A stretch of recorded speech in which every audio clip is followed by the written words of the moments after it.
And our next meeting, if we were to hold it this month, would be just into spring. So I'm not sure you can tell the difference in Tucson, but we'll go by the calendar. Our first item on our agenda is review and approval of our minutes from our last meeting, which was February 8th. So hope everyone's had a chance to review that in your packet, and we'll entertain any motions for approval. Jamie moves to approve the minutes. Mr. Chairman, second. Thank you, John. Any comments or corrections? Hearing none, all in favor of approving the minutes as presented, say aye. Aye. Aye. Aye. Any opposed? Very well, thank you. This would be the time in the agenda where we would determine if we've received any comments from the public. Just a reminder to everyone on the committee, as well as those listening on our YouTube channel, that we invite you to provide comments to us before our meeting. And those items which are directly related to items on our agenda may be recognized by the chair during the meeting. We have not received any this month, and I think we're all a bit frustrated by the fact that we are not meeting in person and can't have an actual call to the audience. This is obviously in lieu of a call, and is clearly not the favorite thing that we would substitute for an in-person call to the audience, but it's what we have. So again, I encourage anyone listening who would like to make comments to the committee to please do so, as well any that are received before the meeting, that is up to an hour before the meeting, may be acknowledged during the meeting if they are actually pertaining to that agenda. So without further ado, once again, please comment to us.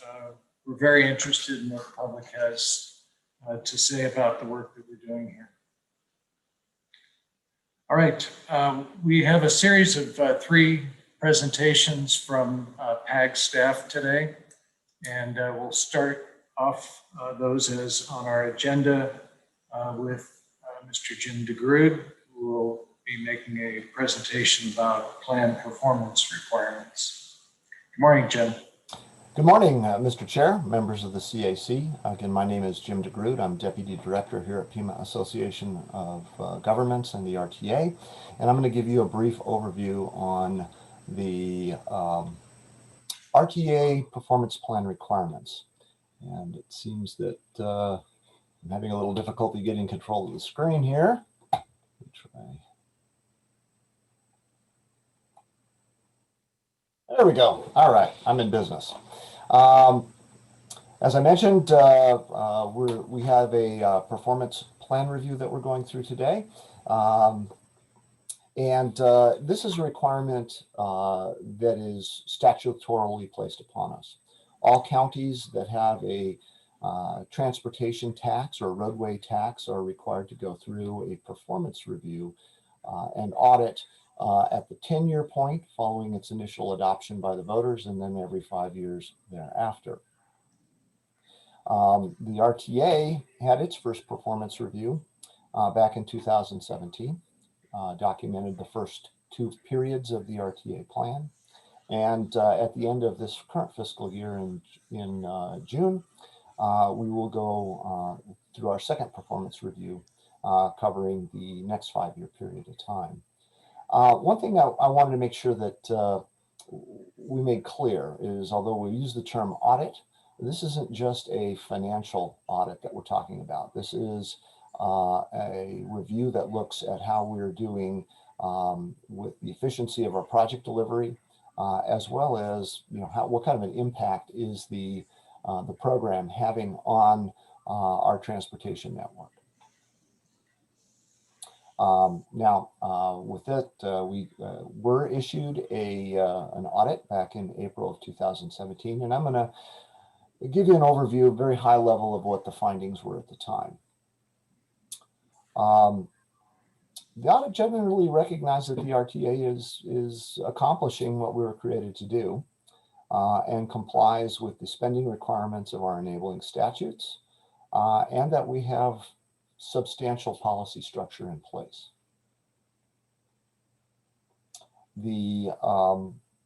At the time, though, that the RTA was developed, as you're hearing from Paul and others on the PAG team talking about performance measures and the like, performance measures were not used at the time.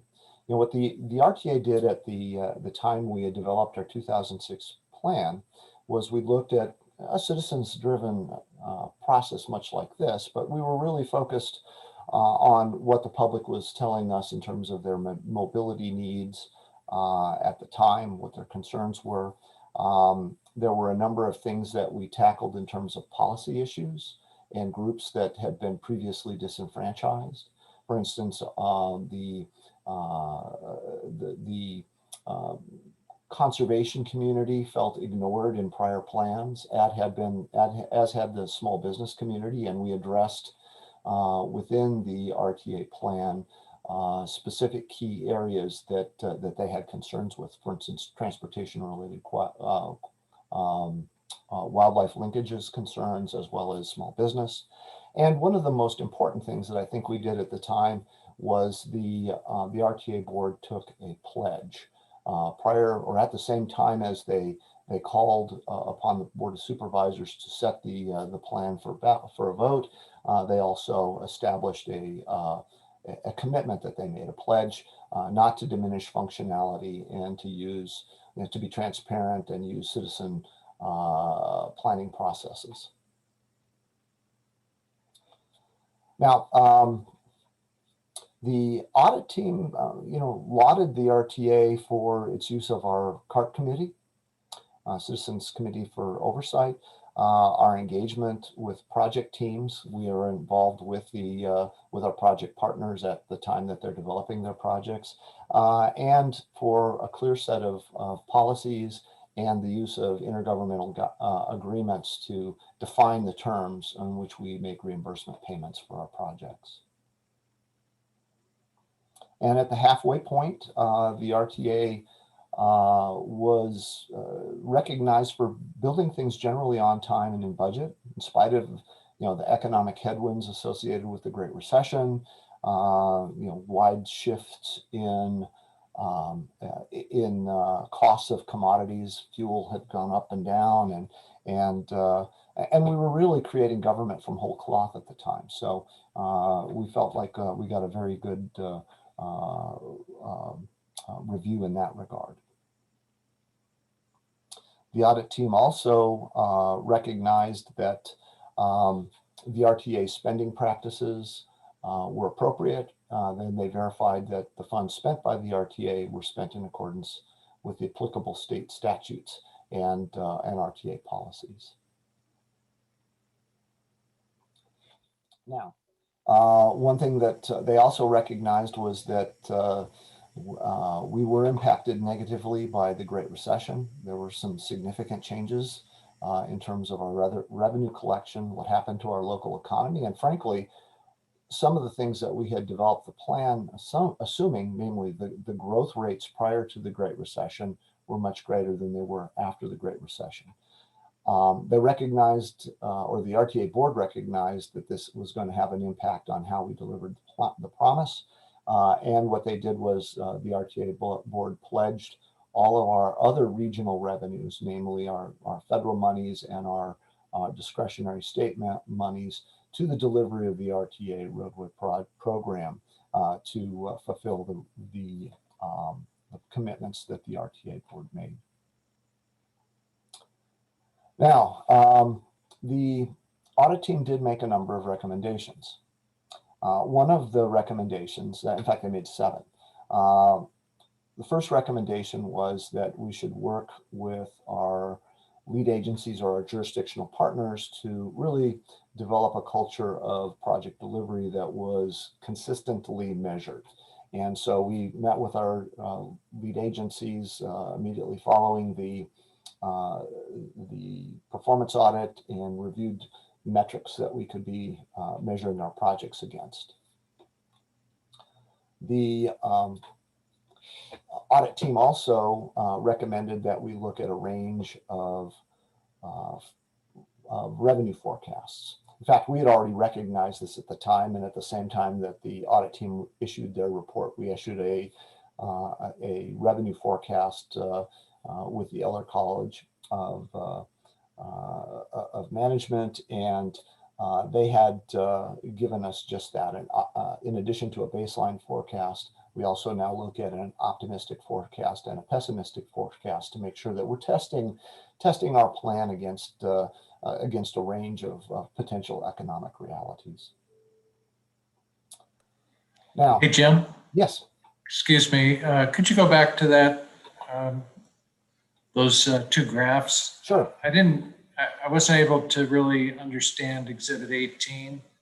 Okay, Exhibit 18. Is this looking at a remaining revenue between 2020 and 2026, or is this saying the value collected to date? Could you explain it a little bit?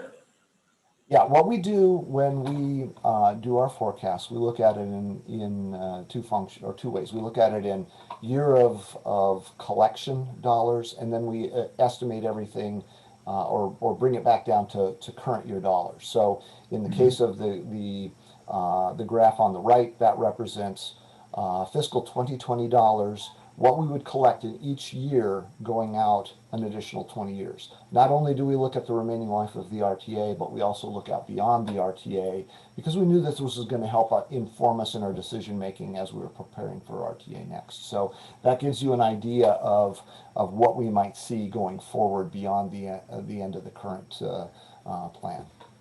So the pessimistic lower range is assuming no Basically, RTA next. No, actually, it assumes that there is an RTA next, but that our growth, that we have relatively no growth.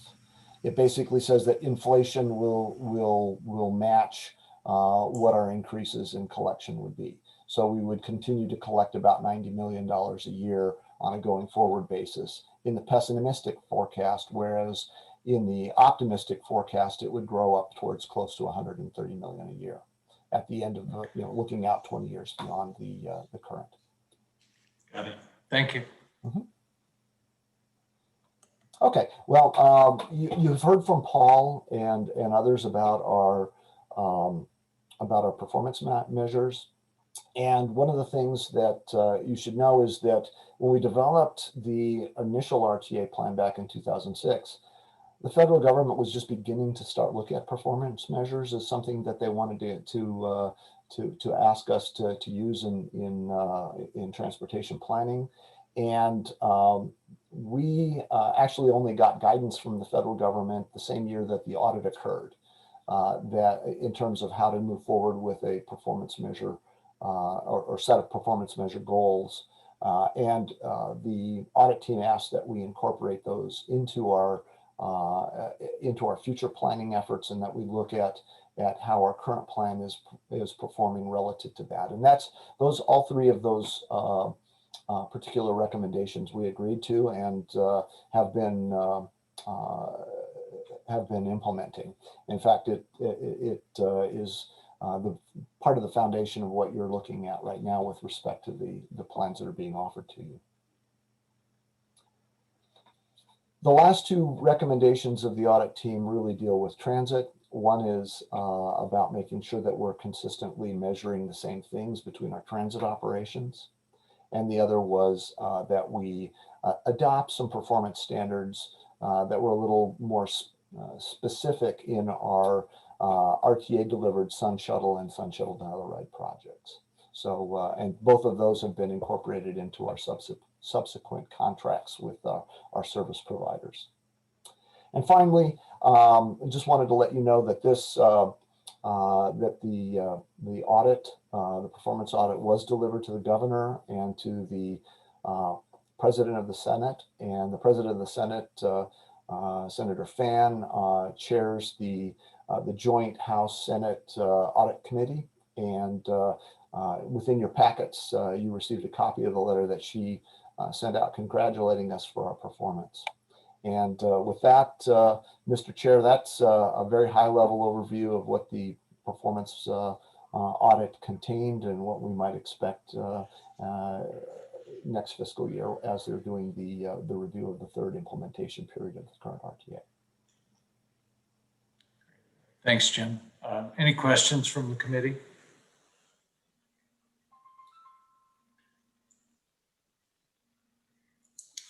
Very well. Let's move on to our next agenda item, which will be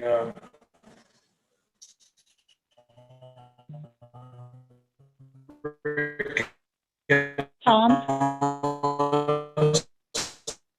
you're cutting out all of a sudden. Are you still there? talking to us about POPs.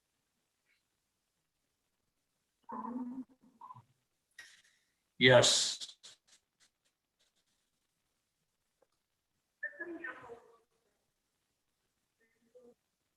Yeah, I'm here. I'll turn it off.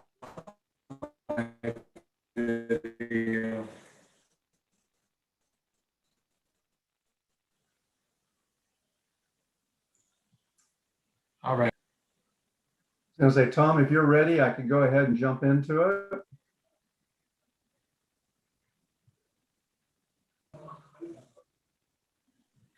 Yeah. Go ahead, Rick. Okay, fantastic. Well, good morning, Mr. Chair, members of the committee. It's good to be with you again. You've seen previous presentations, and we've talked to you quite a bit about project delivery, what complete functional corridors would look like. We've also talked a little bit about the design process and how projects get implemented. Jim referred to the performance review and the audit that was conducted. And one of the things he talked about, and that I want to hit upon, is giving you an overview of what we call our policies, objectives, and procedures, or affectionately referred to as the POPs. It's the framework, it's the backbone that essentially serves and guides for not only the implementation of the projects by our partner jurisdictions, but also the overall administration of the plan itself.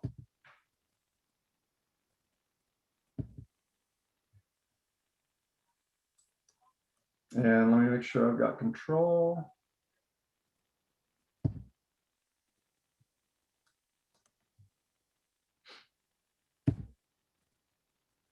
Okay, a little bit of background on it. The policies and procedures, or the POPs documents themselves, were derived out of the administrative code that was developed in 2006. And that was essentially then the foundation for how the overall plan would not only be implemented, but also administered.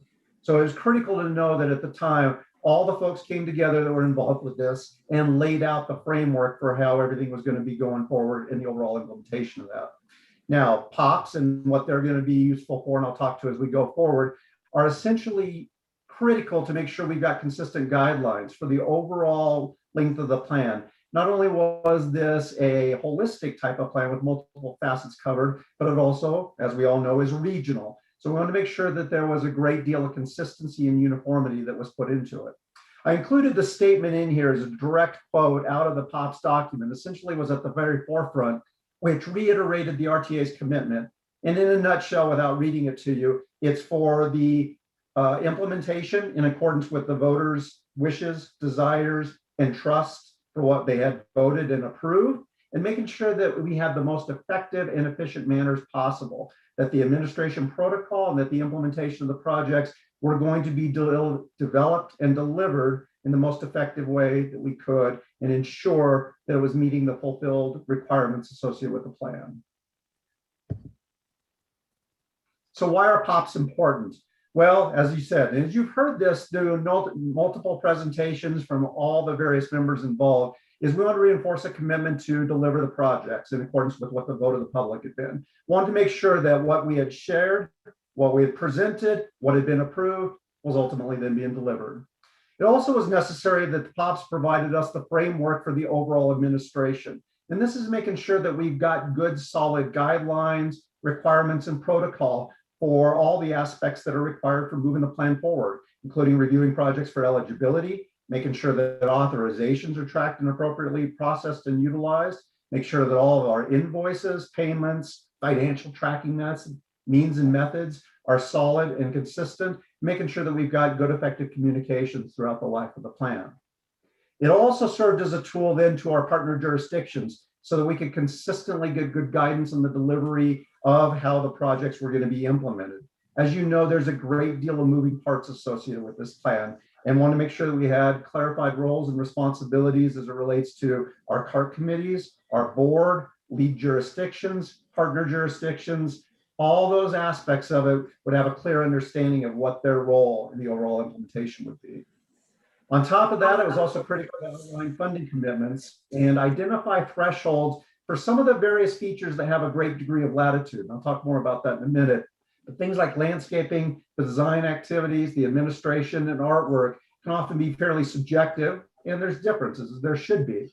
The overall goal, and all the region partners had agreed to this, is we want to maximize product out there. Jim had talked about how the performance audit recognized that we're putting product on the street. We're making the improvements out there that were in accordance with the voters' wishes. That was the goal from the very beginning, is make sure that's maximized, and so that the traveling public can benefit from the improvements made. So, for example, what you typically would encounter on a normal project.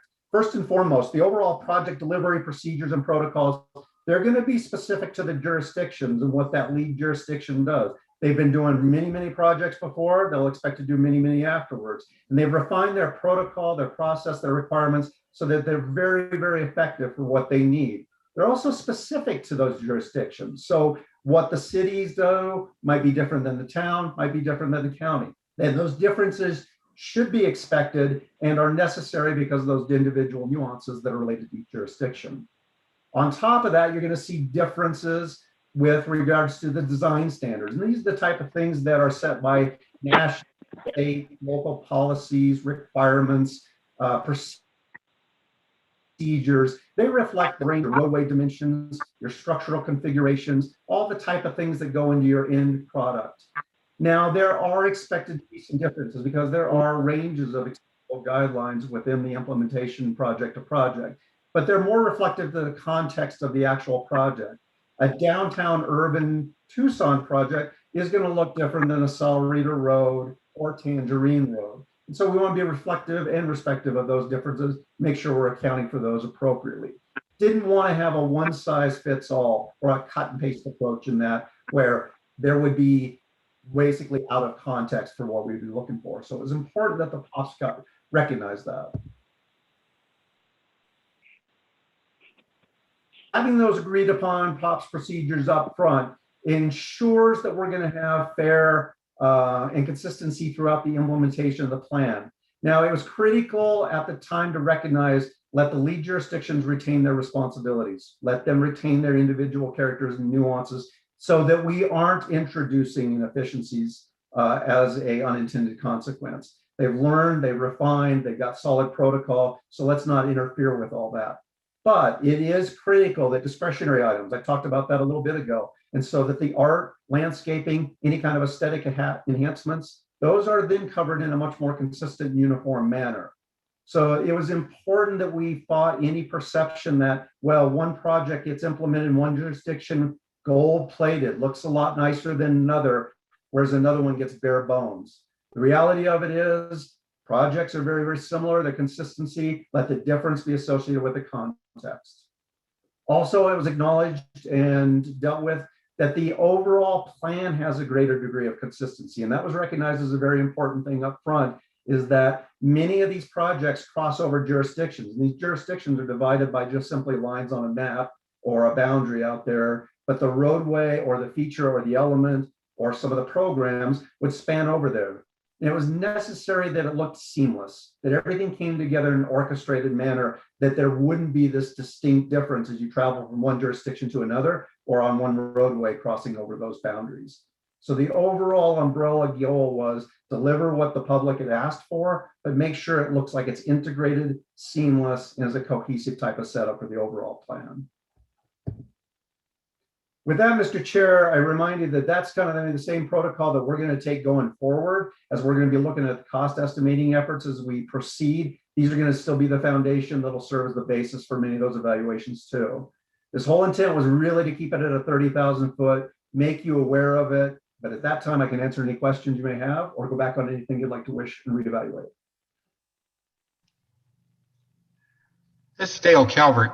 I had a question. I know I'm not directly involved in this, but I know the city of Tucson is working on their complete streets concepts and what those projects are going to look like. And there's going to be some fairly, I guess I want to say drastic changes in pedestrian and bicycle concepts and one thing or another, as I understand, in those projects. How is how are those changes in the city of Tucson standards expected to affect the projects? And I know they're listing projects like on Speedway, et cetera. Will these need to be updated, or how will this project proceed?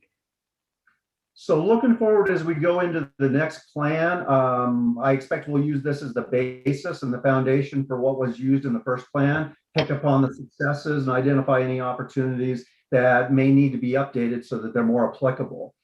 With regards to your specific question on the complete streets effort, though, having worked on the implementing sides with the jurisdictions and been partners with the cities, the counties, and the other towns, the complete streets notions have been all folded and integrated in. So with respect to different aspects of it, the city has gone forward and adopted a more formal protocol. But fortunately, a lot of us have been incorporating those practices, guidelines, thinking, rationale, and logic, and it's built into a lot of the standards and standards and applications that are already out there. So I don't expect it to be a radically different approach, as maybe a more refined and tailor-made and specific to where the current situations are now in a more formal way.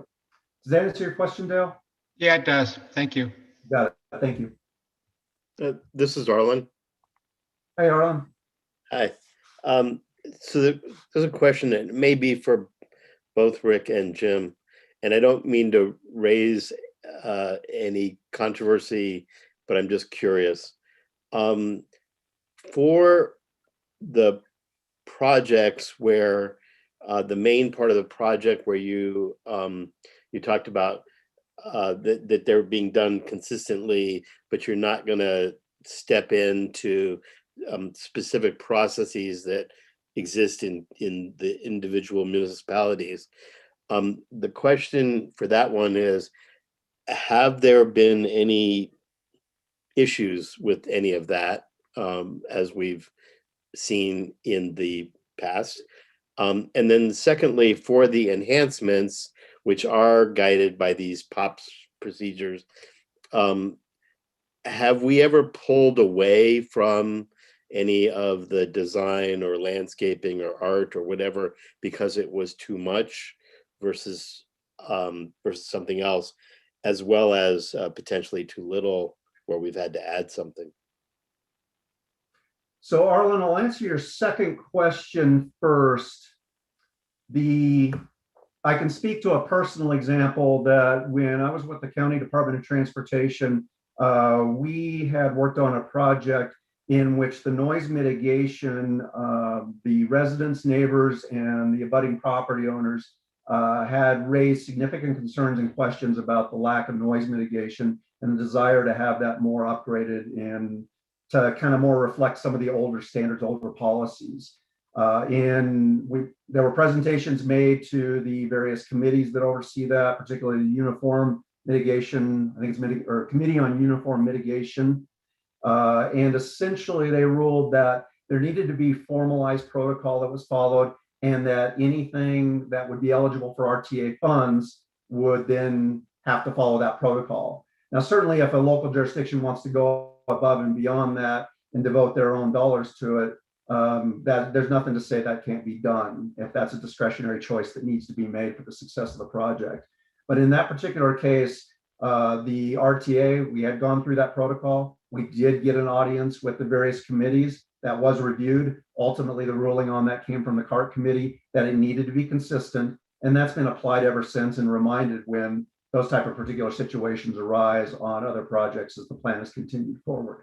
So yes, there is an active effort that if it's on the verge of getting out of control or getting a little too above and beyond what's required, then we have stepped in that regard.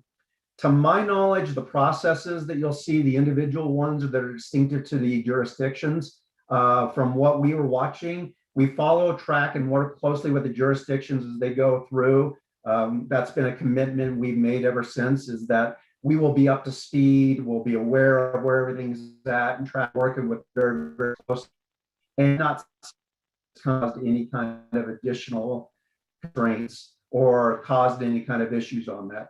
There are projects, some that are simpler than others. We're all familiar with ones that are more contentious, more controversial, or they may have more involvement on it. Project like a Broadway or a Links is going to have a much, much different clientele and a much different situation and constituency than, say, a Valencia project. So recognizing the differences allow those projects to be navigated more effectively and efficiently. I've not seen any kind of concerns or issues out of that. We've not introduced or been made aware of any kind of inefficiencies that resulted. Does that answer your question, Arlen? Yes, thank you very much. Appreciate it. Got it. Mr. Chairman, I have a question. This is Joanne Sabah. Okay, Joanne, go ahead. Good morning. I apologize in advance if this isn't the right place for this, but I'm fond of the idea that we have works from local artists along these projects. Is there anything in our plan or in the proposed plan that would somehow put that as a preference? Am I making sense? You are, Joanne, and to that end, the RTA through any of our administrative procedures has not, well, I should back up. Each jurisdiction that utilizes that in their projects have their own requirements, and you are correct. There is a high degree of emphasis on local art to make sure that there's reflective of the character, the nature, and the local knowledge and familiarity with it. I haven't been through any of those protocols in quite a while, so I can't speak as to whether they're weighted or there's special preference or anything like that. But I do know that from past projects as well as current ones, there is a great degree of desire expressed to having local preference on that type of activity. From the RTA standpoint, we've never imposed that, just simply said, here's what's eligible as you follow your own protocols, guidelines, and implement art according to your own practices. So we made sure that we have got an amount that's eligible for RTA reimbursement.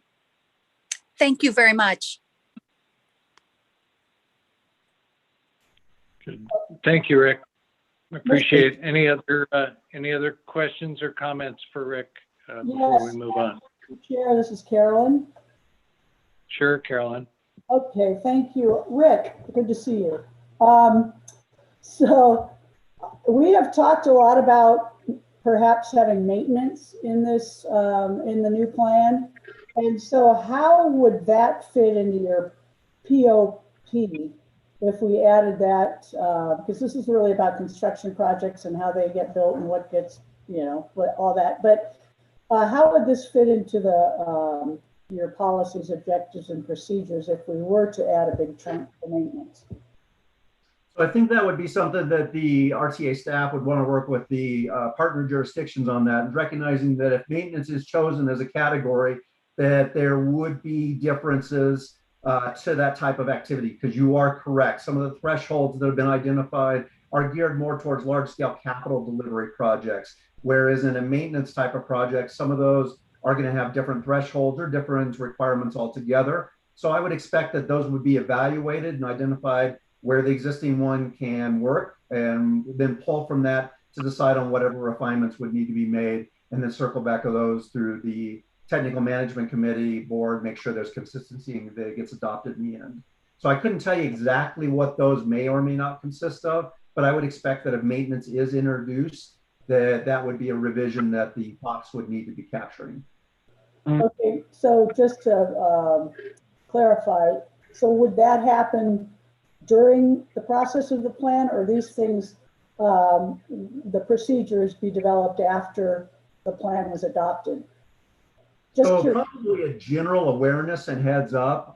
So these were all things that had been thought about when the plan was in its formation phases and then going through its iterations with the community feedback. A lot of the feedback discussions and the revisions that were there, a lot of these things were being thought of as regards to administration and implementation. So I can say there will probably be some of that thinking going on as the next plan evolves and starts to take shape. Wouldn't be formalized and finalized, obviously, until the vote of the public takes place. But certainly the groundwork of the logic, the rationale, and any key requirements or revisions would be made aware of and would be starting in the process. Okay, very good. Thank you. Good question. Okay, thank you, Rick. Appreciate very much your presentation. Let's move on to item 6 on our agenda.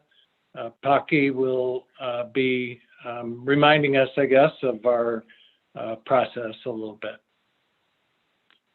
Thank you, Mr. Chair. Good morning, everyone. And I just want to give you, before we move into our next part of the agenda, I wanted to give you a quick status of how we're developing the next RTA plan. I know we go through this every now and then, but a lot of one of the reasons we want to keep reminding you is because we get feedback from the public. We get questions on the plan development. So I just want to make sure that that we keep you updated.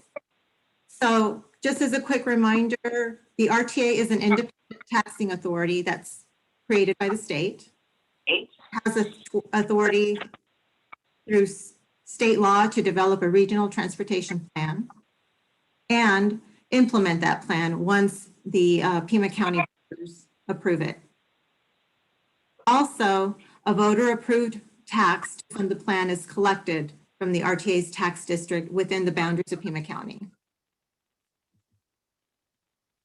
So as we're moving through the process, the first step is this we've been calling it the citizen-driven process, but based on some feedback and just to clarify, this is really a public-driven process. It's the citizens, the stakeholders, the whole community. So in doing that, the CAC, all of you, will be drafting a new regional transportation plan for voter approval before June of 2026. That's when the current 20-year RTA plan and half-cent excise sales tax expire. And also, you are the only committee delegated by the RTA board to develop this plan. As we move into establishing plan priorities, of the 3,100 respondents to a public survey of the guiding principles and goals that we did in December of 2019, more than 85% indicated that they either strongly agree or agree with 4 of the goals that were implemented by the CAC. Improve the condition of existing roadways, providing efficient crosstown mobility, reducing congestion, and reducing crashes at intersections. As we're moving forward with a new RTA plan development now, all of the submitted projects, we've received up to 80 to date. All of those projects are generally consistent with the voter approval general plans of the RTA members, and also with PAG's recently adopted federally required regional long-range transportation plan, known as the RMAP, which you have all received a presentation on. In addition, after all of the suggested projects are submitted, you, the CAC members, will receive technical feedback from the RTA Technical Management Committee, the TMC. You'll identify categorical elements such as transit, safety, environmental, and economic vitality for the plan. You will be preparing a draft plan and a balanced budget based on those projected revenue. These estimates will be provided by the University of Arizona Eller College of Management. And all of the projects in the plan will be supported by an RTA excise sales tax, which also will require voter approval. Public feedback and plan refinement. Again, this is one of the more critical steps of the process. As I mentioned earlier, it's a public-driven plan. So once the draft plan is ready, the RTA will conduct extensive outreach to gain region-wide feedback from citizens on the draft plan. Revisions will be made as needed to ensure broad public support of the plan. And then the public at large is invited to participate throughout the entire process. So public involvement happens through all of these steps. Then we'll be moving into the plan review. The RTA will ask stakeholders to review and endorse a final draft plan before the RTA board takes action to approve the proposed plan. And then finally, a call for election will occur. Upon approval of the next RTA plan, the RTA board will set an election date for voter approval of the new plan and tax. So again, I just wanted to give you a brief update on this as we move forward. And if there are no questions, thank you. Mr. Chairman, this is Bruce. Yes, Bruce. I don't know if this is the appropriate time to bring this up. First, Pocky, thank you for a great presentation and overview of where the overall process is. But I have concerns about the committee process and what our roadmap is for going forward. We've been at this almost 2 years. We've sorted through our priorities and goals. We've heard twice from jurisdictions. We've had an incredible set of outstanding presentations from staff.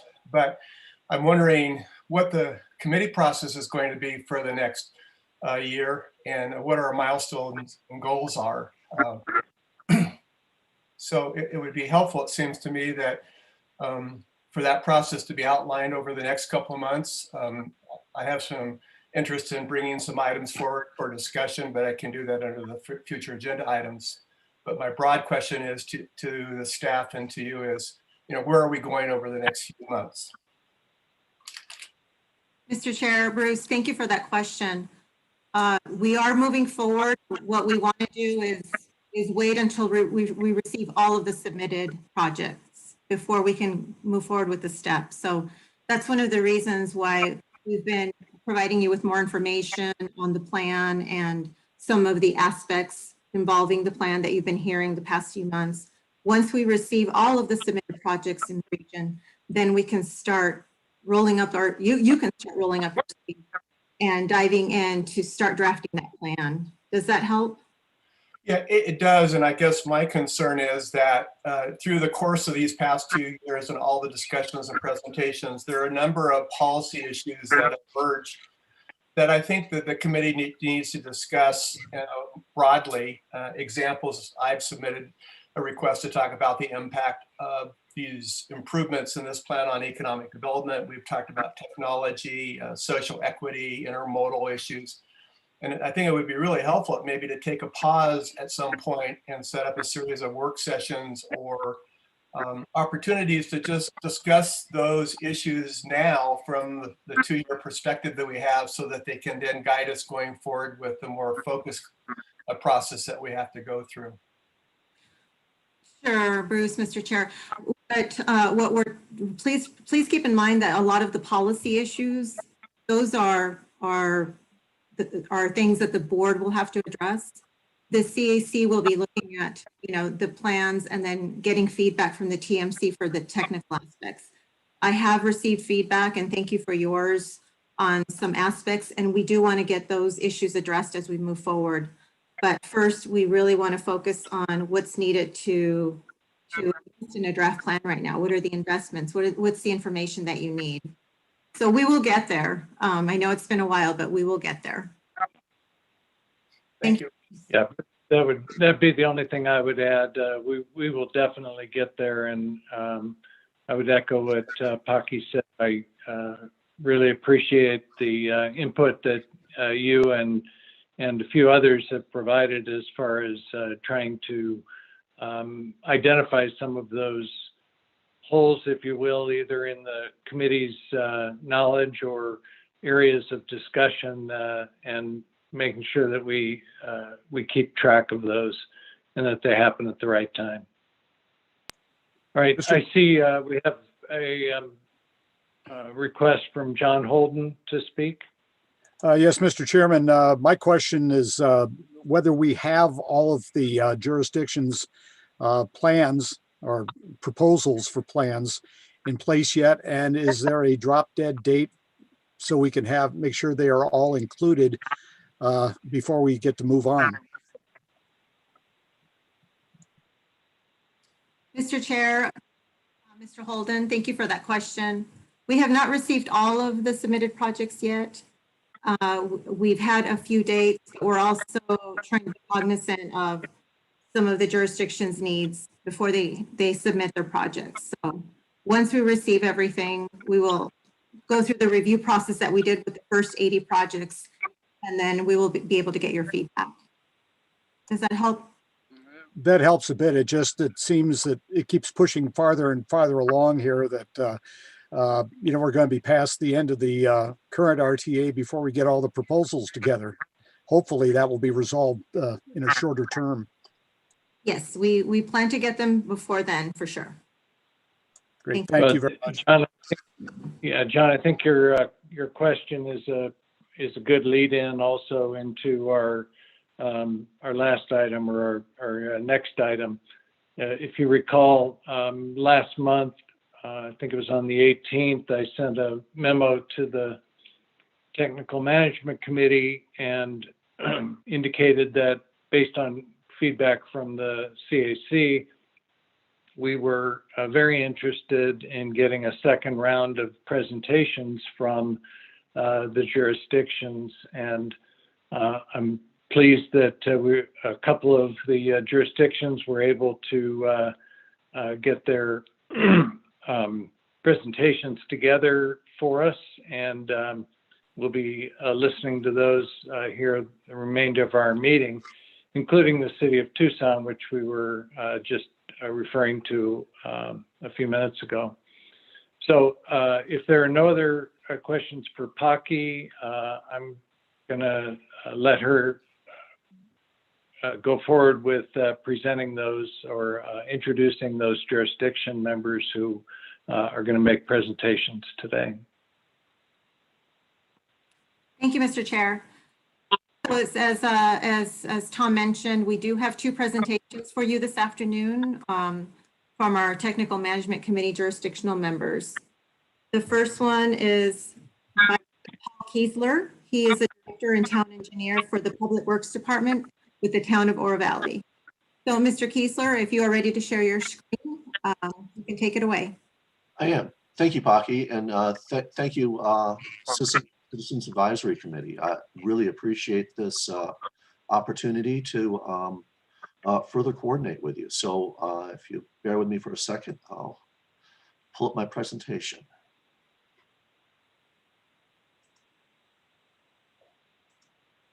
There we go. Is that full screening it for everybody? Yes, thank you, Paul. Yeah. Okay, great. Well, again, thank you very much. Again, my name is Paul Kiesler. I am the Director for Public Works and the Town Engineer for Oro Valley. I don't think it's any secret from at least from Oro Valley, RTA Next is very important to us. You know, we're one of the smaller jurisdictions, yet we are subject to regionality. We're subject to regional transportation needs, not only for just the citizens of Oro Valley, but where we're placed, where we are geometrically in the system, is that major corridors pass through us. So we have people coming to us, we have people traveling through us. There's several issues that, you know, we as one of the smaller municipalities would not be able to provide all on our own. And that's the strength, and that's the benefit that the RTA has given us these many years. We've many successful projects, you know, between partnering with ADOT on Oracle Road projects through our recent completion of La Cholla Boulevard to create another major north-south route that allows, again, those in the county and those in Marana, the ability to connect and head down to the urban core of Tucson. So with that, I just really want to touch on those things that, you know, we as a smaller jurisdiction just would not be able to provide without the RTA and without RTA Next. You know, expansion of regionally significant arterial corridors, like I mentioned, La Cholla, the last phase of La Cholla, which Oro Valley was the presiding jurisdiction on that construction, that was upwards of $28 million. So that was a a large amount of money that we as the town would not be able to just jump in that quickly and that easily to be able to expand the way it was. Something that's incredibly important to our community, and I think I heard earlier in the presentation, the social equity. We are very, very involved with the most vulnerable of our community, those with special needs with ADA, and that's providing paratransit services. I don't know how many of you remember back in 2010, paratransit through the region, at least in Oro Valley, our funding was provided by LTAP, and the state swept LTAP. So we were at a very, very important crossroads of whether we were going to be able to provide for those citizens in our community. And the RTA stepped up and stepped in, and we're ever grateful for that. And the RTA provides the majority of the funding for us, and we're regionally connected in with the rest of the paratransit and the transit within the region, within the urban region. And without RTA Next, we're going to be at that crossroads again. In 2026, without RTA Next, we're going to be in the same spot as we were in 2010. Are we going to be able to provide for those members of our community? We have major safety improvements for regional corridors. Anywhere from signals to coordination to the addition of lanes for safety reasons. Oro Valley was a bedroom in a rural community. That's how we started. We're now a suburban and partially urban community. I mean, we really, that urban pressure from Tucson is pushing outwards and out into the rural areas.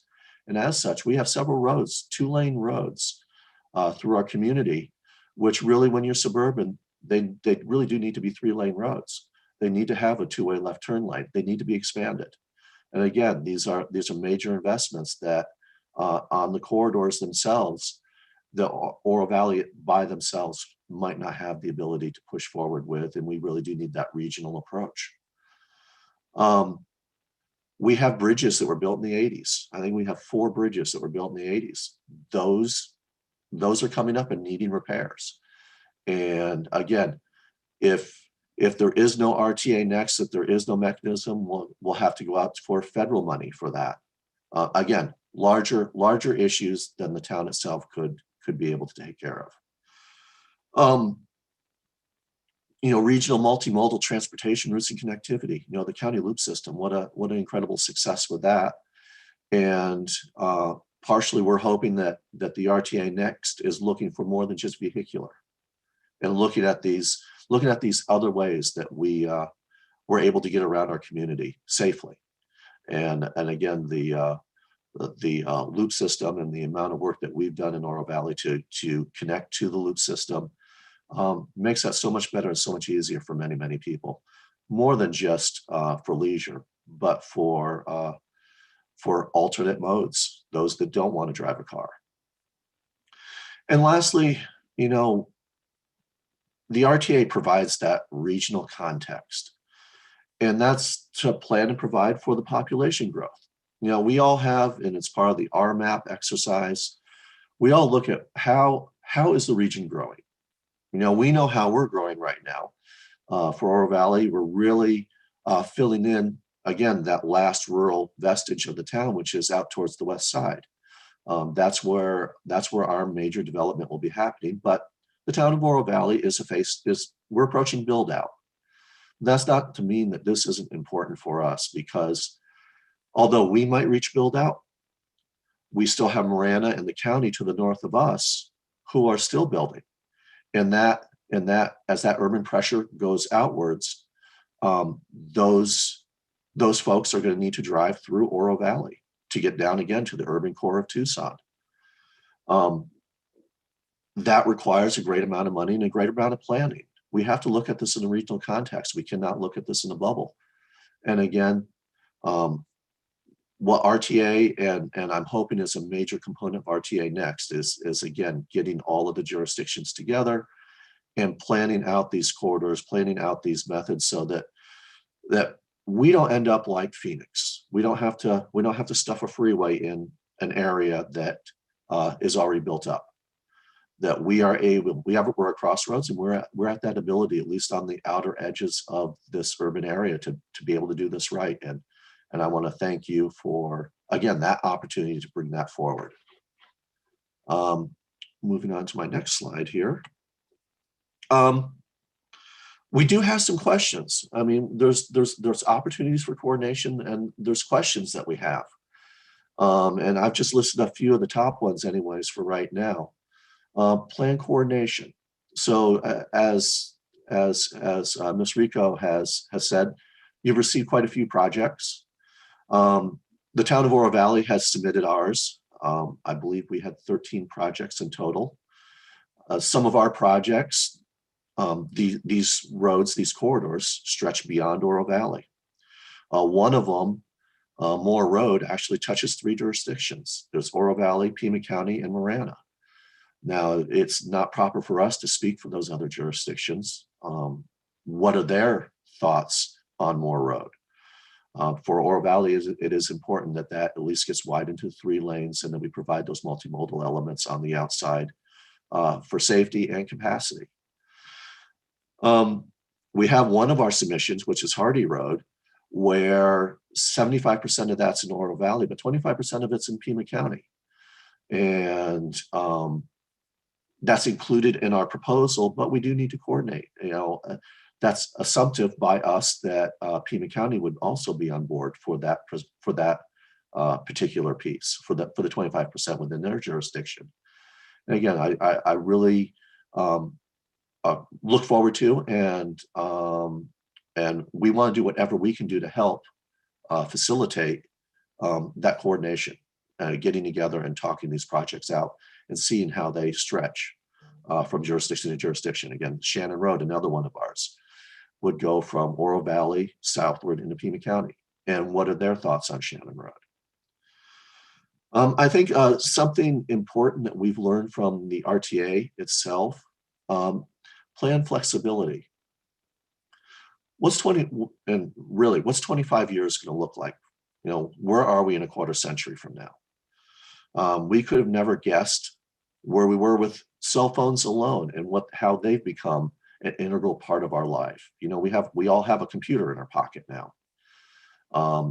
These computers tie to our cars. How many cars have Android and Apple Play, and how many, I know PAG is working on being able to use cell phones and that data for understanding traffic patterns.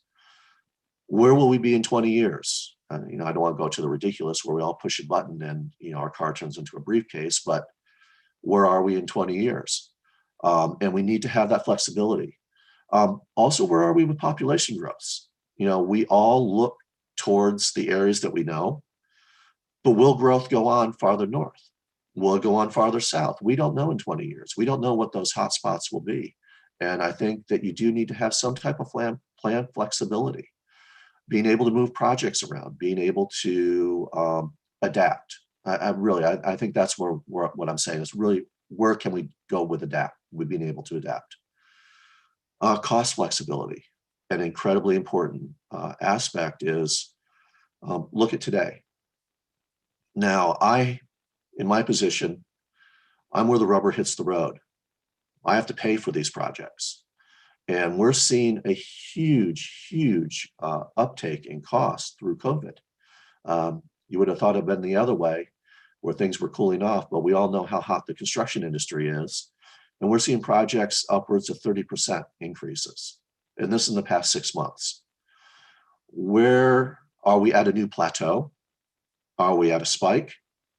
I've seen increases over my tenure in the industry. I've never seen really prices go down. I see them come up to a plateau. I see them stay at that plateau. What's the next big event that causes prices to jump again? The cost that we can't anticipate. We put in a conservative inflation rate that we base upon what we've seen in the past, and that's well and good, but things happen. COVID is probably that within our generation that greatest thing that has impacted at least the construction industry. And again, we can't look into that crystal ball. We can't predict in the future, but the plan itself needs to have that cost flexibility, that ability to be able to react. And I think somebody touched on it earlier, which is maintenance elements. You know, we're building new roads, we're expanding roads. There does need to be money in there for taking care of those roads. But roads are an important part of a community. We all know that there's roads that are existing that need to be brought up to standard. You know, for Oro Valley, we've been blessed. We've had a council that have really been behind and supported great roads. But even within Oro Valley, we just completed our last major transportation or major corridor project. And that's it for us with the RTA as far as major elements go. So we will be a community of aging roads.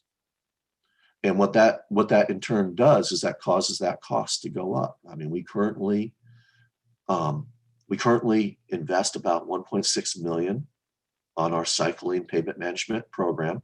And I think anybody who's been to Oro Valley can attest that we do a good job. But as we plan to the future where we're not replacing roads, that cost will go up significantly. That cost is going up at least 25%, if not more. And again, looking at what the town will be able to bear, what we can pull. I already have HERF that does not meet all of that. We have to pull from the general fund in order to make ends meet. So I do hope, and again, whatever information we can provide, how we do what we do, we're open book. We want to help with the region.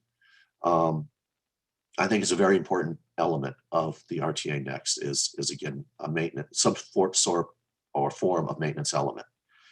And as I touched on before, multimodal coordination and routes, making sure our pedestrians or bicyclists in whatever mode that you get out there that's not behind the wheel of a vehicle, you have safe routes, safe and connective routes that we tie together, maybe on the fringe edges, being able to bicycle from Marana to Oro Valley out to Gates Pass and enjoy the ride as a safe ride. The last thing I want to touch on, because I know we only had a certain amount of time here, is that we're very, very sensitive to the amount of money that there is for this program. So you all have our projects. I don't want to go through these. We did touch on those before. We presented them at depth before. I want to at least provide this committee what are our priorities for the town of Oro Valley. And they're ranked 1 through 12. Although you'll notice that number 1, it's really 2 projects. Those 2 projects go hand in hand. They really can't be separated. And then number 12, the La Cholla extension.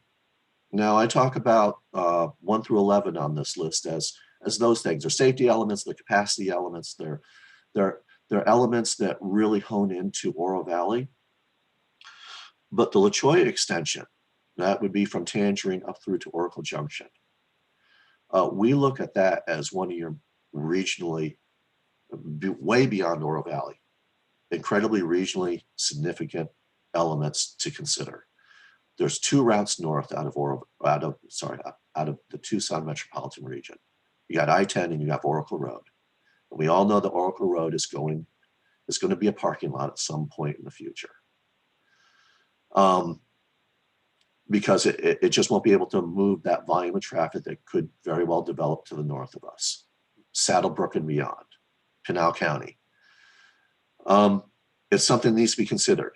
Now, I know I-11 is looking at some type of connectivity that might not be on the I-10 corridor, that might be out west, and that's great. The more routes that we have going north, better. That would still only be 3 routes, and that really, the bulk of the Tucson metropolitan region are still going to be going up Oracle Road to get into Phoenix, through somewhat the back way. So again, I know that's the most expensive of the projects that we've proposed, and we look at that more in a regional context than we do in an Oro Valley context.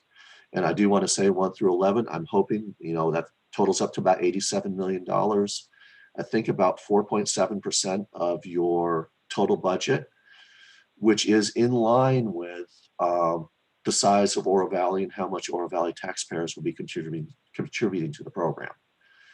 So with that, oh, that didn't, there we go, sorry. Again, I want to thank you for your service. I mean, this is an incredible duty and an incredible effort to move on and think about the future and making sure that we are continuing to move this issue forward right. I've put in the contact names of the 3 of us who are here attending today. And I have Amy Ramsey, my assistant director. It should be of Public Works, not or, sorry about the typo. Amy is formerly our transit administrator. So she's really in depth with our transit system and the inner workings of that. And then of course, you all know Jose Rodriguez, our Public Works Engineering Division Manager. Jose is the one who's been building everything around town. So with that, I want to say thank you and more than happy to take any questions. Thank you very much, Paul. That was a great presentation.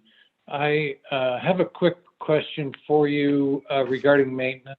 When the time comes and we reach out to you, is it easy or feasible for you to come up with a maintenance cost for those priorities that you have talked about?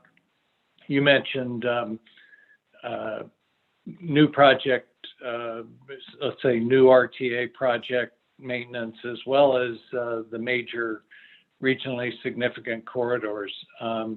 And is that a kind of a budget for a 20-year process that you're prepared to Absolutely. Provide us with some numbers on? Yes. So we have a data-driven, very vibrant program. That's how we're able to maintain the roads that we have. We work on roughly a 4 to 5 year cycle on our roads. Some roads, if they're performing a little bit better, might stretch out a little bit more. But we actively look at all our roads all the time, and we actively keep that database up. So putting this into the database and figuring out what those costs are in those life cycles, those are very, very much things that we can do. Yes. Yeah, we've only had a few kind of general conversations about maintenance, and a big part of what we're trying to get in these secondary presentations is an understanding from the jurisdictions as to their needs on the maintenance side, as well as kind of what their priorities might be in those areas for information for us to use as we debate whether and how much maintenance should be included as a category in the RTA Next plan. So thanks for that. Stay tuned. We'll be back in touch with that request, I'm sure. Great. Thank you. And if I could add one thing, I mean, I'd be more than happy to split that out between those projects and the RTA Next and those projects that would be existing regionally significant corridors, because really where Oro Valley is right now is all of the RTA corridors are now existing. Good. Carolyn, did you have a comment? Yes, I did. Actually, I have a few as I'm listening to Paul. Thank you, Paul.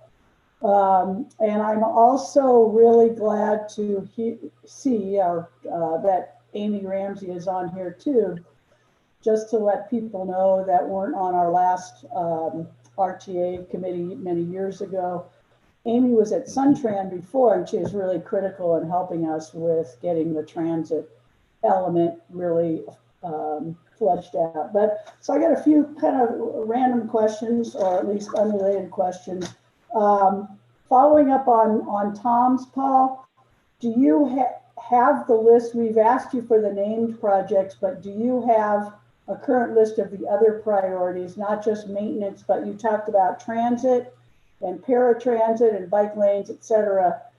And one, I guess, would you be able to provide us when, the time is right, which is hopefully soon, those projects, and can you also prioritize the road projects with the rest of them all in one package as opposed to separate, so we know where your priorities lie in all of the areas? Does that make sense?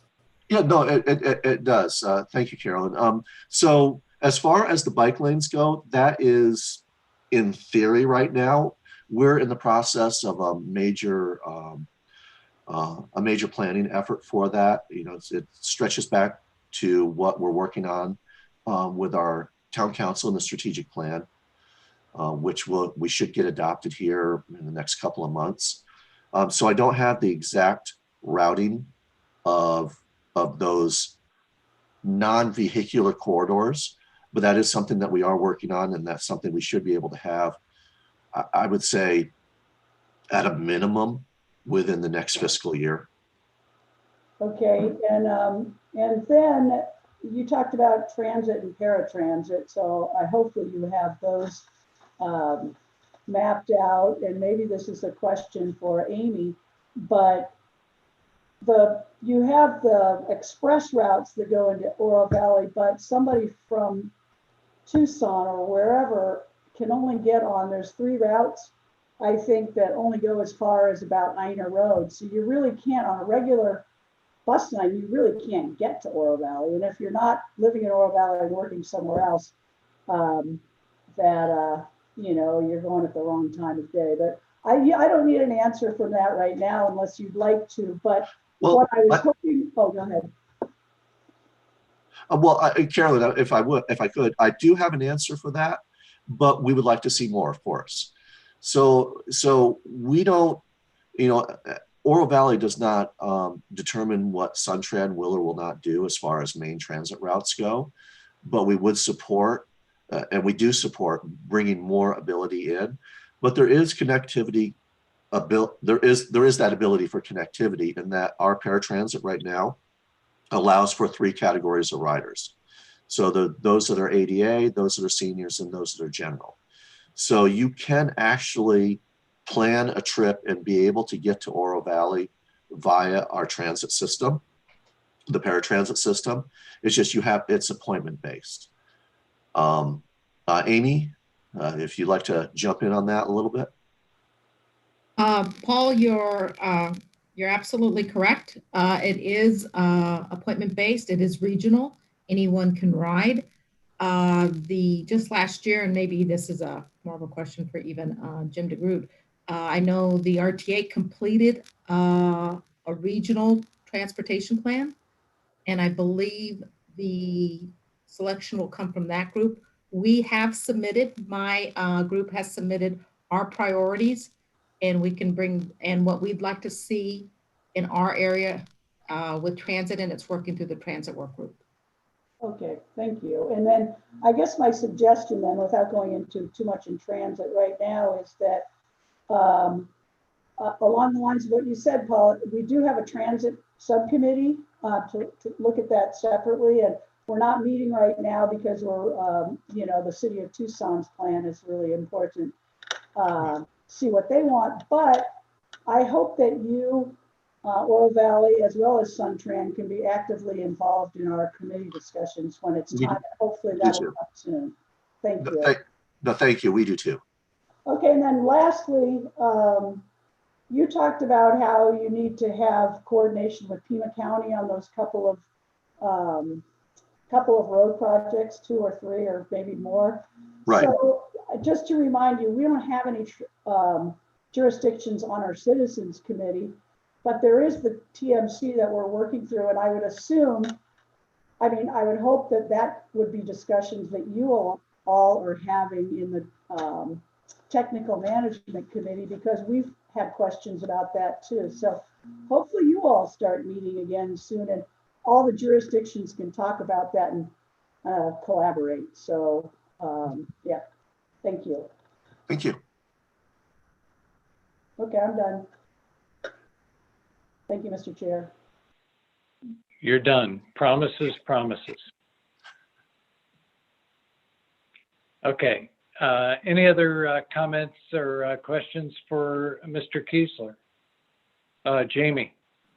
Yeah, so I just, last meeting you guys represented or gave us information about the map, right? The Tucson area map dashboard. And I think last week I watched that they're reporting now 38.8% of Tucson area workers are working from home. So does all these plans that Oro Valley has, is it factoring that in? And, we hear constantly how COVID's kind of changing everything, that there's going to be a lot of people that will never go back to an office, right? A reduction in office space. So are all of our transit plans changing as a result of that? Are we still going to assume we're still going to be at the old way? Well, and that's, Jamie, thank you. That's something that we're looking at organization-wide as well. Before COVID, we were busting at the gills. Now, just in our own town hall, expansion of brick and mortar, is it really needed? We've all learned, this meeting is a prime example, we've all learned a new way how to work. And we do need to see what the post-COVID world looks like in that regard. But I think, at least for what Oro Valley is presenting on the corridors, we can talk corridors first. Oro Valley is reaching its build out, and we have seen decreases in traffic numbers. They've inched up a little bit. Our paratransit's actually gone up the most. We were really down, through that March through May of this past year, or the year before, of getting down to the rock bottom. But we're now back to about 80% of our ridership pre-COVID. So that ridership, and there's still, we all know there's people who are not riding because of COVID. We fully expect to go to 100% and beyond. We're roughly 50,000 rides a year right now on our small system. So I see more with transit, but you are right. You bring up a good point with regard to how does that work regionally? What's the post-COVID world going to look like? And I honestly think that's more an RMAP type of exercise to look at. Again, we have to look at this in regional context. And what are those elements in that regional context that are, or those growth areas, how are they going to react? Are they going to be going back and forth? What's Raytheon doing these days? And so on. The U of A, more students are learning from home these days, and will that continue? So I think all of that has to be factored in. But when you look at my list, they're combinations of safety and safety, capacity, and connectivity. Our two major ones, which are the Shannon and Naranja, those are establishing connectivity. The ones that are the 2-lane expanding to 3-lane, those are primarily safety issues, which again, the volume really does not interact that much with those safety elements. Thanks. Thank you. Very good. Thanks for the response, Paul. I see that the other Paul Casertano, is on the call, and I don't know if you, Paul, would like to make any further comments about this question of post-COVID population. Well, certainly there's a lot to say there. I think we're continuing to discover more and more as we see what the new reality looks like. There's still a lot to learn.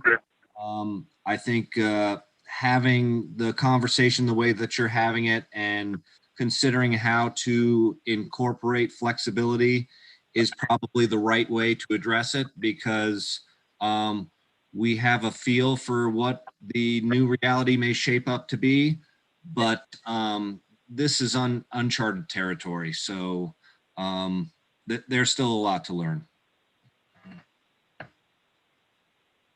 Very good. Thank you. All right. Any final questions for Mr. Kiesler?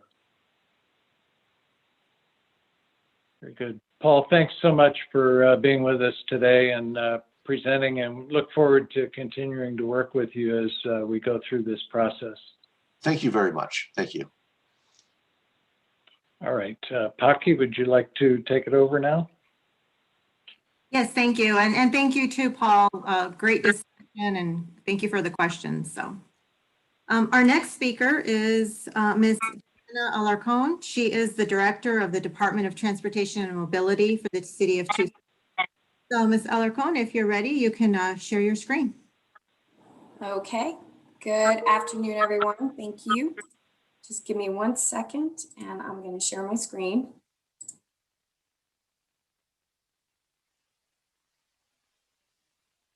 And can you see it? Not yet. Let's see. There we go. I want to share. How about that? There we go. All right. Now I'm in business. All righty. Good afternoon, everyone. And I'm here on behalf of our mayor and council. We also have with us representatives from our mayor's office and our city manager office. My name is Diana Alarcon. I am the director with the City of Tucson's Department of Transportation and Mobility. I also want to share that with this presentation, I have recently joined the city's Transportation Mobility Speaker Bureau, which I will share with y'all later on in the presentation. But the Speaker Bureau is just also an initiative to ensure that we get out and educate the community as much as possible about our planning process for Move Tucson. So thank you. So what is Move Tucson? Move Tucson is one of the ways in which we're looking to implement a Tucson's Complete Street program. The outcome when we get through, which I'm going to be sharing you the timeline, is a list of priority projects that we've have received through a huge community engagement. So this is kind of the phase process, the 3-phase process that we have for Move Tucson. The first phase was visionary inventory and an analysis.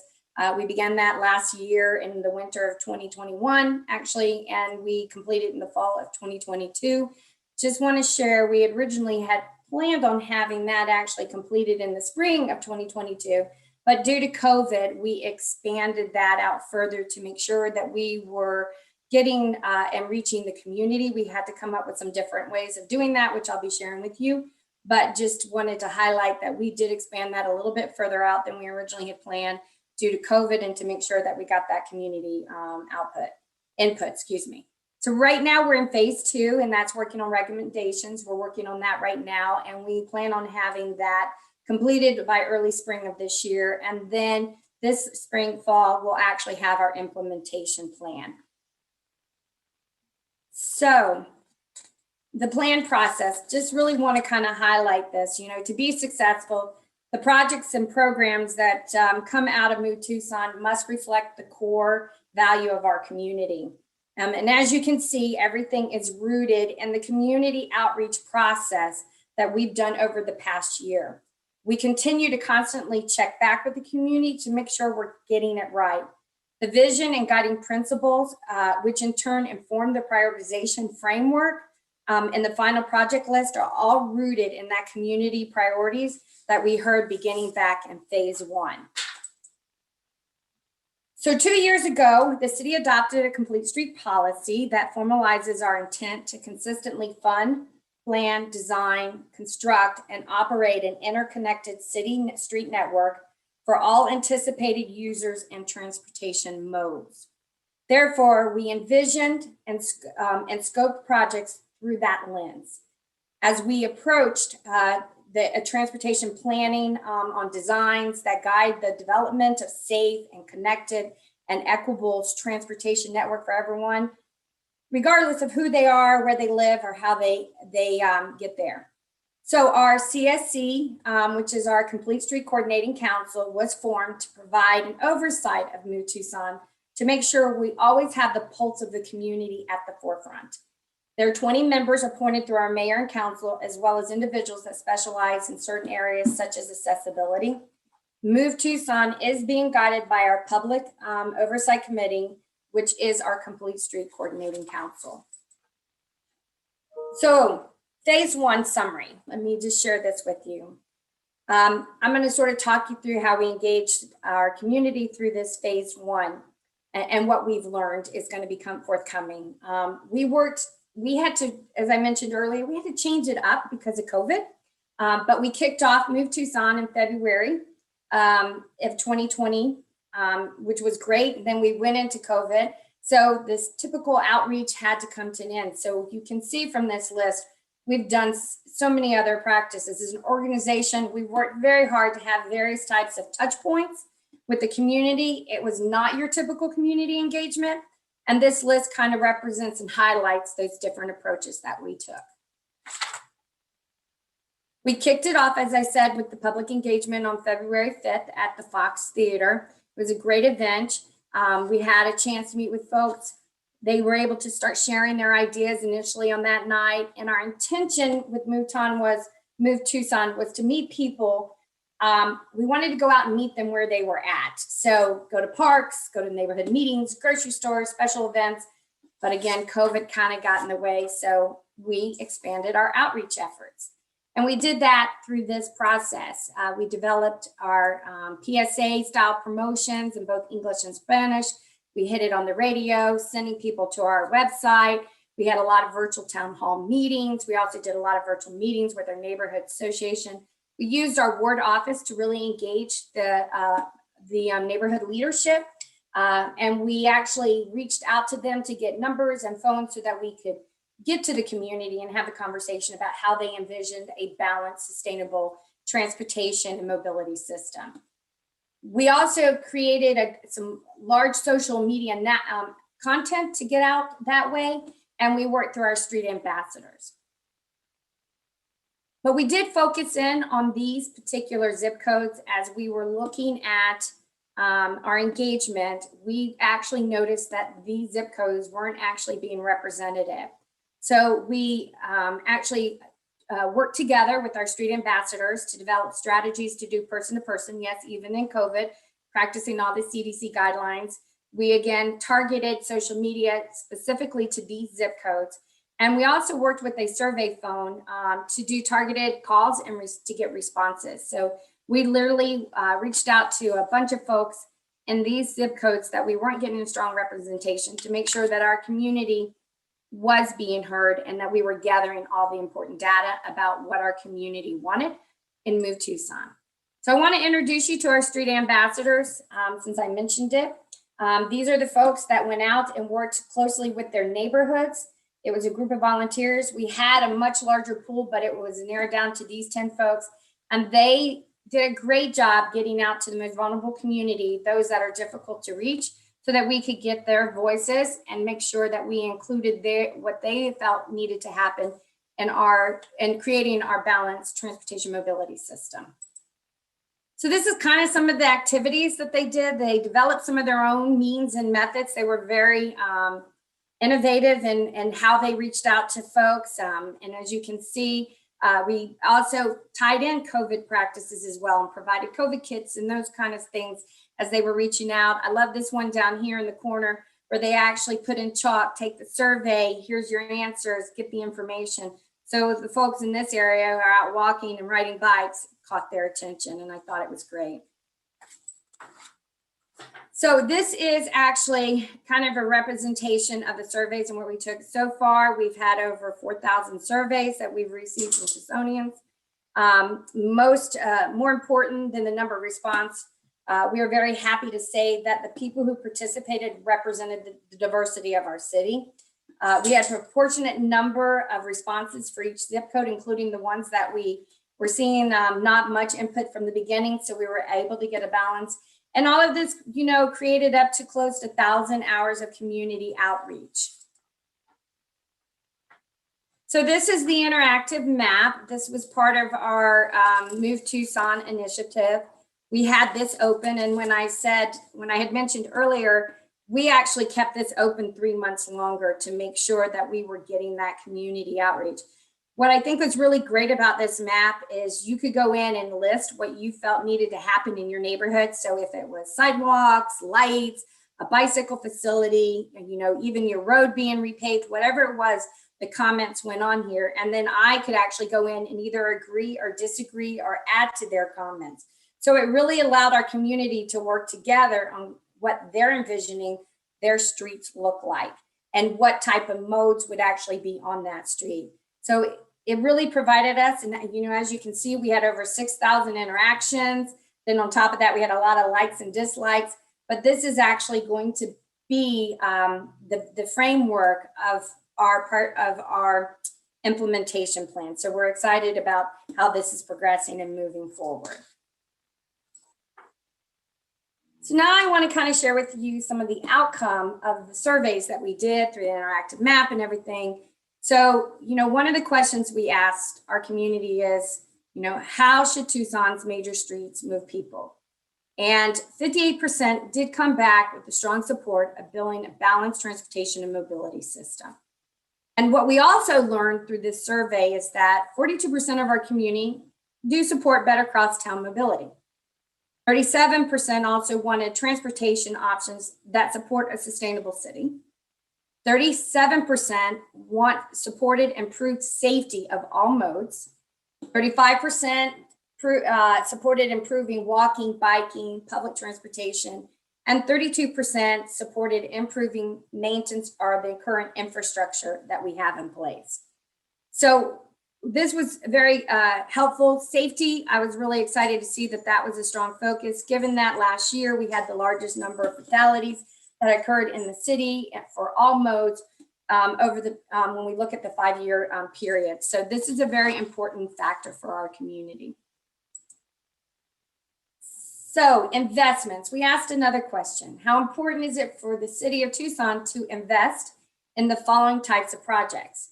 Well, you can see improving safety of roadway crossing for people bikes and walking ranked the highest. Repaving the roads was 63%. Building more accessible sidewalks got a high ranking. Improving traffic signalization also got a high ranking. That goes to our crosstown mobility as well. And building safe and more connected bikeways. So this, so we dug a little bit deeper, and this is sort of more information that bubbled to the top. What we didn't hear though, through people about better crosstown mobility is that they did not want the roads widened. As a matter of fact, 29% said maybe wider roads, and 22% said slower roads, slower driving speeds. So as you can see, they want us to improve crosstown mobility, but not necessarily through widening roads or through reducing the speed. So I think there's a lot of opportunities there with the traffic signalization timing to help with that. So a summary of phase 1, some of our major takeaways from the public engagement and in our review of existing conditions is that Tucsonians want to invest in increasing travel choices, getting away from the focus on vehicular capacity in our transportation mobility investments, improving safety of all the modes, and focus in on investing in the infrastructure we already have before we do any more expansions. So safety, maintenance, efficiencies, and choices. That's the direction our community has given us.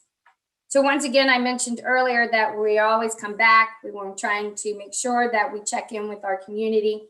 So we have our virtual open house currently open, and as you can see, I have included the link to get that. So I invite everyone to please go get on the link, look at what we have, the facts, the data, the information, and then also provide us more input.